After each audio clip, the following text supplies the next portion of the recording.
Rapid action battalion র্যাবের নাম পরিবর্তনের সিদ্ধান্ত নিয়েছে অন্তর্বর্তী সরকার। সংস্থাটির নতুন নাম হবে special intervention force SIF।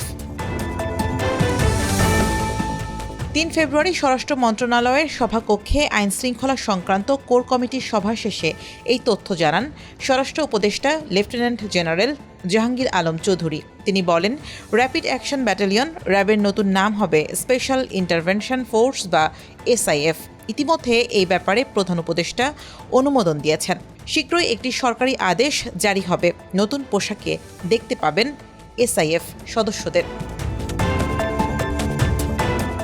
BNP নেতৃত্বাধীন 4 দলীয় জোট সরকারের সময়ে জঙ্গিবাদের উত্থান ও আইনশৃঙ্খলার ক্রমাগত অবনতির মধ্যে 2004 সালের 26 মার্চ পুলিশ, সেনাবাহিনী, নৌবাহিনী, বিমান বাহিনী, আনসার ও ভিডিপি, বিজিবি ও কোস্টগার্ড সদস্যদের নিয়ে গঠিত হয় র্যাব। ক্রসফায়ার ও বন্দুকযুদ্ধের নামে বিচার বহির্ভূত হত্যার অভিযোগ ওঠে এই বাহিনীর বিরুদ্ধে। বিএনপির পর আওয়ামী লীগের সময়ও এই ধারাবাহিকতা ছিল। আন্তর্জাতিক মানবাধিকার সংস্থা হিউম্যান রাইটস ওয়াচ একাধিকবার র্যাব ভেঙে দেওয়ার আহ্বান জানালেও তাতে সাড়া দেয়নি বাংলাদেশ সরকার।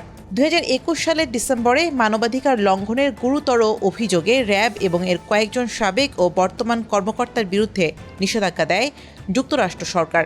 এরপর র্যাবের ক্রসফায়ার সর্বনিম্ন পর্যায়ে নেমে আসে।